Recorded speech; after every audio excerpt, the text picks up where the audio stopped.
Serikali ya Marekani kupitia idara ya mambo ya nje ya Marekani imeitaja Jamhuri ya Muungano wa Tanzania kuwa ni miongoni mwa mataifa yaliyofeli kufikia kiwango vya msingi vya uwazi wa bajeti na kubainisha kuwa nchi hiyo haijafanya maendeleo yoyote ya maana katika kurekebisha kasoro zake za utawala wa fedha za umma. Kauli hiyo imetolewa tarehe 12 mwezi Agosti mwaka 2026 kupitia ripoti ya uwazi wa kibajeti ya mwaka 2026. Katika tathmini hiyo iliyoguza mataifa 139 duniani, serikali hiyo ya kigeni imeipanga serikali ya Tanzania katika kundi la nchi siku 67 ambazo hazikufikisha ama sikujafika kiwango vigezo vya msingi vya uwazi wa kifedha. Muktadha wa tathmini hiyo ya idara ya mambo ya nje ya Marekani unaonyesha kuwa ukaguzi huo ulijikita katika kutathmini uendeshaji wa fedha za umma, usimamizi wa madeni ya taifa pamoja na uwazi katika mikataba ya rasilimali kwa kipindi cha kuanzia tarehe 1 mwezi Januari hadi tarehe 31 mwezi Disemba mwaka 2025. Ripoti hiyo inafahamu na inafafanua kwa kina kuwa uwazi wa kibajeti ni nguzo kuu katika usimamizi bora wa fedha za walipa kodi, ambapo husaidia kujenga imani ya masoko ya kitaifa, kupunguza viadharishi vya rushwa na kuzuia kuingiwa kwa mikataba yenye masharti magumu au ya unyonyaji katika rasilimali za taifa. Uchambuzi wa kina wa nyaraka hizo unaonyesha kuwa serikali ya Tanzania imeshindwa kutoa fursa ya kutosha kwa wananchi na wadau mbalimbali kufikia nyaraka kuu za bajeti za serikali. Ukosefu wa uwazi unawanyima wananchi na mashirika yasiyo ya kiserikali haki ya kimsingi ya kufuatilia jinsi mapato ya nchi yanavyokusanywa na jinsi matumizi ya umma yanavyopangwa na kutekelezwa na mamlaka husika, jambo linalotajwa na ripoti hiyo kuwa ni mfumo unaofanywa ama unaofanya siri taifa za kifedha.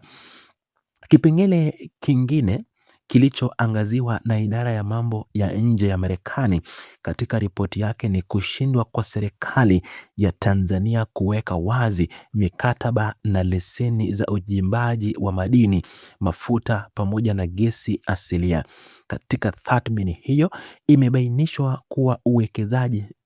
siri wa mikataba hiyo ya rasilimali za taifa unaadharisha ulinzi wa rasilimali kuu na kufunga mwanya ya mikataba isiyo na maslahi mapana ya taifa,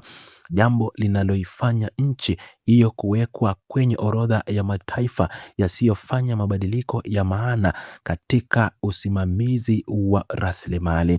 Ripoti hiyo ya serikali ya Marekani pia imebainisha kuwa serikali ya Tanzania haijatoa taarifa kamili na za kina kuhusu madeni ya serikali kuu pamoja na madeni yanayoshikiliwa na kampuni ya umma. Ukosefu huu wa takwimu sahihi ya wazi za madeni ya taifa unazua waziwazi juu ya uwajibikaji wa kifedha na unaziweka taasisi za umma katika hatari ya kujiendesha kwa hasara au kukabiliwa na mizigo ya madeni yasiyojulikana kwa umma na kwa wadau wa maendeleo. Vilevile, idara ya mambo ya nje ya Marekani imeeleza kwenye ripoti hiyo kuwa serikali ya Tanzania imeshindwa kuhakikisha kuwa taasisi kuu ya ukaguzi kama vile mdhibiti na mkaguzi mkuu wa hesabu za serikali inafanya kazi yake kwa uhuru kamili bila kuingiliwa. Uhuru wa taasisi kuu ya ukaguzi unatajwa kama kiungo muhimu cha kikatiba na kiutawala katika kubaini matumizi mabaya ya fedha za umma na kuhakikisha kuwa nidhamu ya kibajeti inazingatiwa kikamilifu na idara zote za serikali. Katika kulinganisha mazingira ya kanda ya Afrika Mashariki, ripoti hiyo ya idara ya mambo ya nje ya Marekani imebainisha kuwa nchi jirani ya Kenya Uganda na Rwanda zimefanikiwa kupenya na kutangazwa kuwa zimekidhi vigezo vya msingi vya uwazi wa kibajeti. Hali hiyo inaiweka serikali ya Tanzania kwenye kundi moja na nchi za Burundi pamoja na Jamhuri ya Kidemokrasia ya Kongo ambazo nazo zimetajwa kubaki katika orodha ya mataifa yanayoifanya siri taarifa zao za kifedha na kushindwa kufanya mabadiliko ya maana. Tathmini hiyo ya idara ya mambo ya nje ya Marekani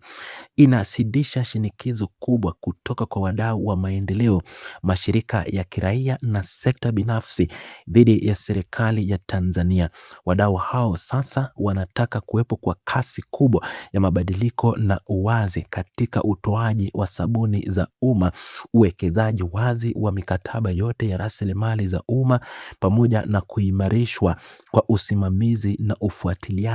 wa matumizi ya fedha ya walipa kodi nchini. Mfululizo wa matukio yaliyosababisha matokeo haya mabaya katika ripoti ya uwazi wa kibajeti ya mwaka 2026 unahusishwa moja kwa moja na kuendelea kuwepo kwa kasoro za kiutendaji na ukosefu wa mageuzi ya kisheria katika uendeshaji wa mfumo wa fedha za umma nchini Tanzania kwa kipindi chote cha mwaka 2025 kilichotathminiwa. Athari za moja kwa moja za taarifa hii kutoka kwa serikali ya Marekani zinatarajiwa kuathiri vibaya imani ya masoko ya kimataifa na mahusiano ya kifedha kati ya serikali ya Tanzania na wadau wa kimataifa.